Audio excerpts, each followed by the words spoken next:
All right, let's get you guys caught up with some last-minute news and updates heading into Sunday's Browns versus Giants matchup with Chris Easterling. He covers the Cleveland Browns for the Akron Beacon Journal. Chris, thanks for jumping on with us, man. Less than 24 hours before a must-win for both teams, but for different reasons. I guess I'll start with the report that has every Giants fan just refreshing their Twitter. Myles Garrett is dealing with injuries to both of his feet that could require surgery after the season. I know he was on a pitch count last week against the Jags, but if he does play on Sunday, you think we're going to see the Myles Garrett that we're used to seeing just completely dominate tackles and terrorizing quarterbacks? Well, he had the feet issues against both the Cowboys and Jaguars and managed strip sacks of both Dak Prescott and Trevor Lawrence in those games. So I think you can reduce how much impact Myles will have in the game based upon how many snaps less that he would have played had he been, fully healthy. But I mean, it's Myles Garrett. This guy has. I will say, if there's anything you can say about Myles Garrett is, one, he's a freak, and two, these type of things don't seem to bother him. He seems to play through some pain, holds, tackling him, whatever it is, he seems to play through it and still manage to be one of the best defensive players in the league right now. Yeah, and even Myles Garrett at 80% is still, top 10 pass rusher in the NFL.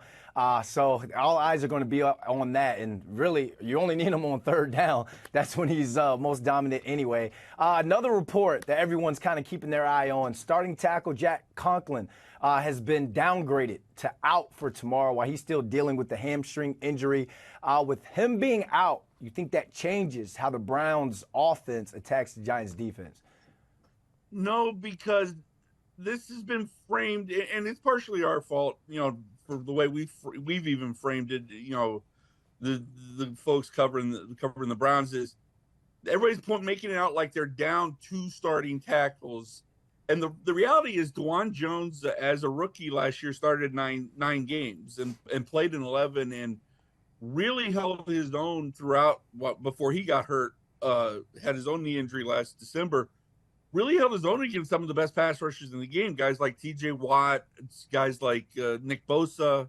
So, I think the bigger news, I think, is the possibility that Jedrick Wills Jr. might be back finally for the Browns, which solidifies that left tackle spot, which against that Giants pass rush is huge, because they've been starting James Hudson the third over there the first two games, and James, nice player, a guy that the Browns really like, but he's not a left tackle by nature in the NFL, and two, he's not Jedrick Wills Jr., to that level. So just getting Jed back in the lineup is going to be big for them, against the likes of Thibodeau and, assuming, the groin injury doesn't hold Brian Burns as well. So that to me is the bigger news, because I think they feel perfectly fine with Dwan Jones at right tackle.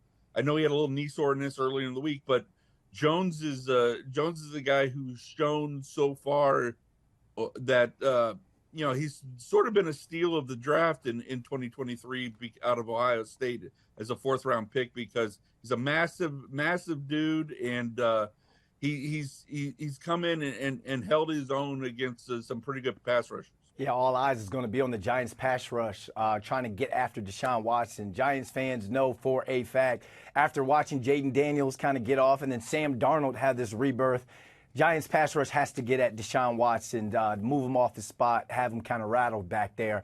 What are some of the things about the Browns that I guess you and fans are worrying about going into this game? What are the details that can get them beat?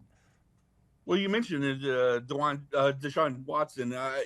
We saw progress from him from the Dallas game to the Jacksonville game. He was a lot more decisive in his throws, a lot more decisive in his decisions. Whether it was a lot more decisive in just when he knew when there was leakage in the protection, getting out, extending plays.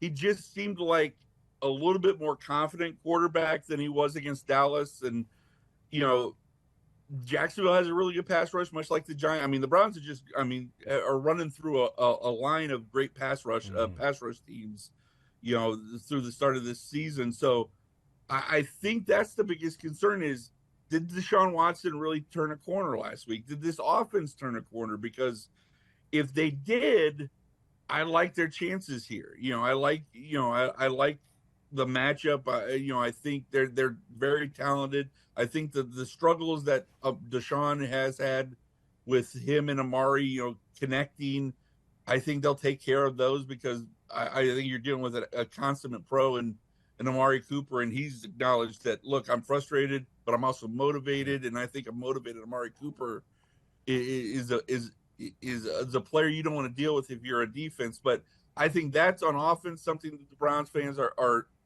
interested and concerned about seeing the progress that's been made there. And on defense, look, if you give Daniel Jones time, he can complete passes and he's got weapons to throw the ball to.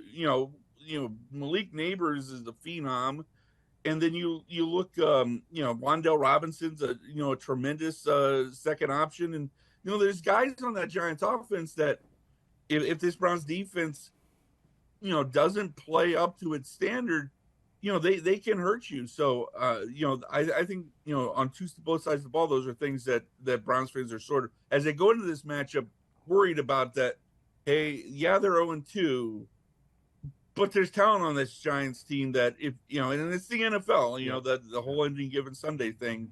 So, it's too early in the season to say, well, just chalk this one up. Yeah, I mean, we continue to look for the evolution in this Giants offense week to week. Obviously, that first week, they put a nothing burger up there.